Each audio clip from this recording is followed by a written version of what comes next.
السلام علیکم ورحمۃ اللہ وبرکاتہ۔ بہار کے مولانا توصیف صاحب کی جو باڈی ملی ریلوے ٹریک پر، اس شو کو دیکھ کر، اس فوٹو کو دیکھ کر بہت افسوس ہوا۔ سب سے پہلے تو ہم اللہ سے دعا کرتے ہیں کہ اللہ تعالیٰ گھر والوں کو صبر جمیل عطا فرمائے، اور مولانا توصیف کے لیے آپ سبھی لوگ ایصال ثواب کریں 3 مرتبہ سورہ اخلاص پڑھ کر۔ مولانا توصیف کشن گنج بہار سے بریلی میں جو عرس تھا تاج الشریعہ کا، اس میں شرکت کرنے کے لیے آئے تھے۔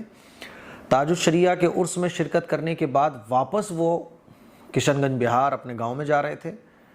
راستے میں کیا ہوا واللہ عالم، آوازیں بلند کی جا رہی ہیں مولانا توصیف صاحب کے انصاف کے لیے کہ جو بھی کچھ ہوا اس کی CBI جانچ ہونا چاہیے، کیونکہ پولیس نے تو یہ کہہ دیا تھا کہ یہ نیند آ گئی اور یہ گر گئے اور ان کی موت ہو گئی۔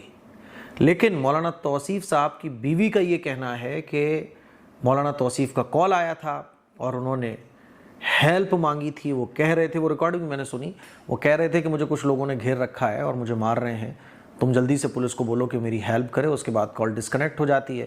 مولانا توصیف کی بیوی مولانا توصیف کو بول بھی رہی ہوتی ہیں کہ آس پاس وہاں لوگ نہیں ہیں جو تمہاری مدد کر پائیں۔ اس کے بعد کال ڈسکنیکٹ ہو جاتی ہے اور صبح پھر ریلوے ٹریک پر مولانا توصیف کا شب ملتا ہے۔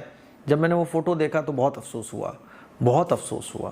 ایک نوجوان جس کی ابھی حال ہی میں کچھ سال پہلے شادی ہوئی، تاج الشریعہ کے عرس میں شرکت کرنے آئے اور یہ حال ہو گیا۔ افسوس تو تب ہوتا ہے کہ جب پوری ٹرین میں اتنے سارے انسانوں کے بیچ میں اس طرح کی کوئی حرکت کرتا ہے۔ کسی نے اگر چوری کی ہے، کسی نے اگر کچھ کیا ہے تو سزا دینا پولیس کا کام ہے، آپ پولیس کو کال لگائیے۔ لیکن افسوس افسوس افسوس، پوری باگی بھری ہوئی ہوتی ہے، اتنے ساری سواریاں ہوتی ہیں، اتنے سارے انسان ہوتے ہیں، اس کے بیچ میں ایک داڑھی اور ٹوپی والے کو اس طرح سے ٹارچر کیا جاتا ہے۔ کیونکہ مولانا توصیف کے بارے میں تو ہم جانچ کی ڈیمانڈ کر رہے ہیں۔ پورے کشن گنج بہار میں اختر الایمان صاحب اور بھی بہت سارے مسلم لیڈران یہ آواز اٹھا رہے ہیں کہ مولانا توصیف کو انصاف ملنا چاہیے، CBI جانچ ہونا چاہیے، کیا ہوا یہ پورا پتہ لگنا چاہیے، جو آروپی ہیں ان کو سزا ملنا چاہیے۔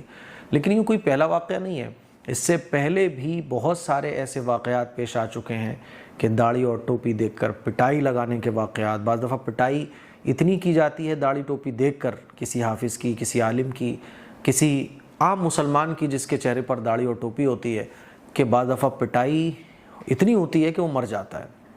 ایسا ایک نہیں، بہت سارے واقعات پیش آ چکے ہیں۔ تو یہ بہت افسوس کی بات ہے۔ آپ سبھی لوگ 3 مرتبہ سورہ اخلاص پڑھ کر مولانا توصیف کے لیے ایصال ثواب کریں، اور ہم یہ امید کرتے ہیں اور یہ ڈیمانڈ کرتے ہیں کہ اس واقعے کی CBI جانچ ہونا چاہیے۔ پورا معاملہ کیا تھا، کون آروپی تھے، کس نے یہ سب کیا، آروپیوں کو پکڑ کر ان کے خلاف کارروائی ہونا چاہیے، اور آئندہ اس طرح کے واقعات پیش نہ آئیں، کیونکہ ہمارے ملک میں آئے دن اس طرح کے واقعات سننے کو ملتے ہیں۔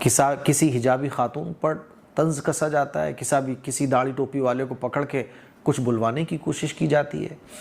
تو یہ تمام چیزیں بہت غلط ہیں، اور افسوس تو تب ہوتا ہے کہ یہ سارے کام انسانوں کے بیچ میں ہو رہے ہوتے ہیں، سینکڑوں کی بھیڑ وہاں موجود ہوتی ہے، لیکن کوئی آگے بڑھ کر ظالم کو روکنے والا نہیں ہوتا، کوئی آگے بڑھ کر یہ کہنے والا نہیں ہوتا کہ تو کون ہے جو اس انسان پر ظلم کر رہا ہے، تو کون ہے جو اس کو مار رہا ہے۔ تو میں عام جنتا سے بھی یہ اپیل کرنا چاہتا ہوں کہ آپ اپنے اندر اتنا جگرا رکھو کہ اگر کہیں ظلم ہو رہا ہو کسی کے اوپر یا لڑائی ہو رہی ہو، تو آپ کے اندر اتنا جگرا ہونا چاہیے کہ آپ اس لڑائی کو روک سکو۔ اگر اس لڑائی کو روک نہیں سکتے تو پولیس کو انفارم کرو کہ یہ آدمی اس پر ظلم کر رہا ہے، یہ آدمی اس کو مار رہا ہے، یہ آدمی اس کو پیٹ رہا ہے،